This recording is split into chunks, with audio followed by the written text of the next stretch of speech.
that dang RV refrigerator again? I'm going to tell you all about this one. Stay tuned. Hey there, how are you? Dr. Dave, the RV dummy, back with you. I did not plan to make this video today, but I've got to tell you something. I just had an RV refrigerator experience that I've got to share with you, especially since I just did that video really recently on how to maintain, how to make sure your RV refrigerator stays in good shape, what to do, how to troubleshoot. Then all of a sudden, we find ourselves on this road trip. We're driving into New Orleans, Louisiana, and I found that the control panel on the refrigerator is just off. It's not lit up, and I saw the temperature gauge because I showed you our where we put the thermometer in the refrigerator and the thing. And by the way, I've got this headlamp on because I'm going to be sharing some things with you in some deep and dark places, and I want to make sure they're well lit, so bear with me on the headlamp. That's why I had that. By the way, carry a headlamp wherever you go on an RV trip. These things really come in handy. You never know when you're going to need one. But we noticed as we're trucking into New Orleans, we noticed that the refrigerator just died and the temperature gauge was going up, getting hotter and hotter. We've got food, it's going to spoil. And I was so stressed out, it was unbelievable. So we pulled into our campsite, our campground here, and I got on the internet. I'm asking all kind of like, what do you do? Where do you start? And of course, they gave me all the, of course, the things I checked were, check the fuses, the breakers, the any kind of switch.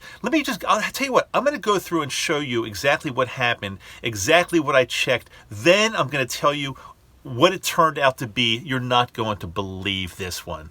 Here is my fridge. I've got my headlamp on here so you can see it lit up pretty well. And yesterday as we pulled in to the campsite, this whole control panel was just totally dead. I couldn't get anything to power on. Nothing was working at all, no matter what it is. So the first thing I did, of course, I went down. By the way, I've got a Pleasureway 2007 XL TS. Just to give you a point of reference there. I went down under the bed, under the sofa actually, and I played around with the, I looked at of course, these fuses right here do not have anything to do with the fridge as far as I know, but the breakers right here, I took this little panel off, should do it for you right here, and you can clearly see light on it, refrigerator, galley fridge, and so I went ahead and checked the breaker out, and it was fine. So it's not the breaker. So then what I did, and along with some really good recommendations on the inside, I called Pleasureway, and yeah, you can actually call them, and they told me to go in and check in the bathroom here the GFCI, and they told me to test it, and I did, and everything looked okay. But when I tested it, they asked me what color this little light red, and I said it was orange, and he said, well, you got to replace the GFCI, and then because that could be the problem, and then we'll go from there. So I'm thinking, I'm not an electrician, I really can't replace this thing. I tried to take it apart, and it's just really tough to replace. I just didn't know how to do it. I'm the RV dummy, come on. And so I held off on that for a little bit. Then what I did, I went outside, and let's take a look. Let's just go around the corner and take a look outside and show you what I did there. So I took the lower panel off. We've got two panels that open up to the fridge. I took the lower panel off right here. I can do this for you right here. And let me plug my headlamp in. Oh, I left my headlamp is inside. That's okay. We can still see this. So what I did, I checked a few things. I've got a fuse down here that I checked, and that goes from this switch of the fridge on and off. That fuse looked okay when I opened that up. And then we've got another 30 amp fuse right here. Can you see that? Right there, 30 amp fuse that I checked, and that appeared okay as well. So so anything else in here would be like way above my capability, but everything there looked okay. Now we head back into the rig, and I'll show you one more thing I did inside there. So a really nice guy from one of my Facebook groups told me, well, take off the control panel just by simply taking a screw out of here and unscrewing right here. This whole panel lifts out, it comes out. And he said there's some type of cabling in there, you can check to see if something is loose. And I did that, and it came out very, very easily. And fortunately or unfortunately, everything looked fine, everything looked intact. So I went ahead and put this whole thing back together. I was getting really, really super frustrated. And if you know enough about my personality, hold on, let me turn this headlamp off. This is really super bright, right? If you know enough about my personality, I'll share something with you.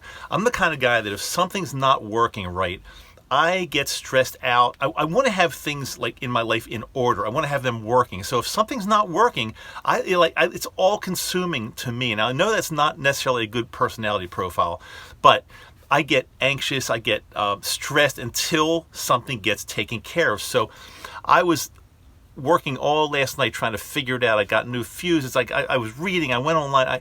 I could not figure this thing out at all. And again, I realize it's probably above my level of expertise, because again, I'm the RV dummy. I don't really know a whole lot. I'm not very handy at all, but it was my mission to get this thing fixed. So this morning I woke up, and after Yoko and I ate some breakfast, I happened to go into the little office of the camp store here, and I asked the woman behind the counter, I said, do you have it's like a mobile RV tech that comes out here and helps your campers if there's ever any problem? And she immediately said yes. She hands me this card. It says on the go. Now we're in New Orleans, so the Cajun, of course, the Cajun spell, the Cajun take off on that. Go, Geaux, on the go RV service, with his phone number, and his name is Paul. It's Paul Fauchot. Paul Fauchot. I hope I'm not messing up the pronunciation of Paul's name. So I called Paul's number, got a voicemail, told him my situation. Within 5 minutes, I get a call back, and he uttered the best words anybody would ever want to hear. I told him where I was. He said, what site are you on? So immediately I knew this guy's coming out here. So I was at site 21. I told him I'm on site 21. He said, well, I'll be there within an hour. I thought to myself, this is just incredible so far. It's just too good to be true. Paul comes out within an hour exactly. He is the nicest guy. You could tell he's super, super, super experienced. He went right to work after a little chit chat and hello, how you doing? He went right to work. He never stepped foot inside my RV. He went right to that panel outside, took off the lower panel, the lower door, and he, whatever you call that thing that comes out, and immediately started testing all the wiring. And I'd say within 15 minutes, had the problem spotted. 15 or 20 minutes later, he said to me, now go in and turn the refrigerator on, and I want to check. I said, wait a minute, what do you mean turn the refrigerator on? What is your confidence level that it's actually going to go on now? He said, 100%. So sure enough, I went in and turned the refrigerator on, and it worked. And so we were testing it back between propane and electricity and, and everything. And what it was, he told me there were like two wires there that were attached to something. I can't get too technical, but there were two wires that were attached to something. He said, like, from the shock of the road going up and down, they started fraying, they started kind of coming apart, and they were probably sparking, and then ultimately just kind of blew the thing out. So he didn't have to replace any expensive parts or anything like that. He just replaced some wiring, and it was a done deal. And then I said to him, how much do I owe you? Now remember, this guy came to me. I didn't have to drive anywhere. He came to me. He said, I said, how much do I owe you? And he said, well, it's 85 for the, now I hope I get these numbers. It's pretty close. 85 for the visit for me to come to you. And then it was 85 in labor, because I charge a minimum of 1 hour labor, and that's what I charge. So it's 170. So I gladly handed him $200 and said, Paul, keep the change. You really saved me today. He said, are you sure? I said, please keep the change. You made my day. I want to give Paul another great plug, because if you happen to be in the Louisiana area, especially in the New Orleans, Kenner, Metairie, wherever in that area here, where we are right now, if you have a problem, God forbid, call Paul. It's the way to go. Here's his information one more time. I do not get a penny from any referral. I don't do that. It's just that if somebody helps me a lot like that, I want to help them in any way I can. And I just told Paul.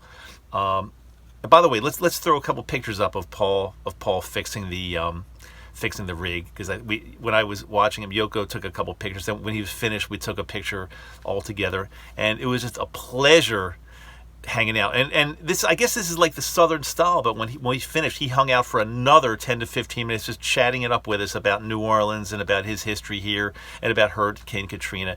It was just amazing, amazing, amazing. It was an amazing day. And guess what? My stress is pretty much gone. I'm loving life again on the road. But one thing you have to realize, things will happen. If you have an RV, things are going to happen. Either you need to know everything there is to know about fixing an RV, which I don't, including not only the RV itself, the coach, but the chassis. Things are going to happen there. So either you need to know, or you can fix everything, which most of us cannot, or you need to have a good set of go-to people that when something goes wrong, you can call them, or you know how to find them.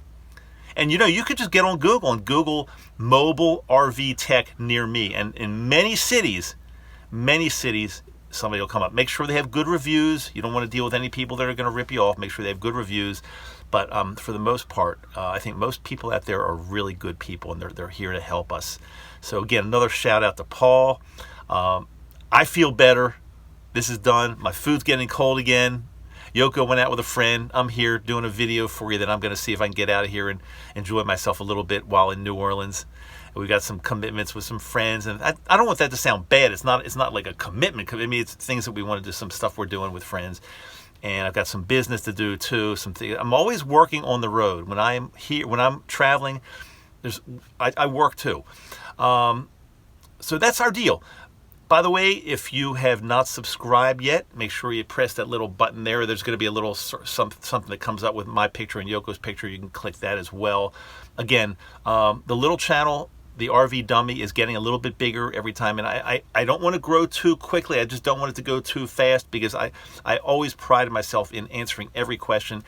These days, I read every comment. I read everyone. I cannot promise everyone will be answered. It's just gotten a little bit out of hand for me. Thanks to you, though, but we are a tight-knit community. We're here to help each other. If you have any tips or anything like that, feel free to write into me. I'll see if I can mention them or answer them or help you in any way. Until next time, remember, I am Dr. Dave, the RVD. That means the RV Dummy. See you later. Bye.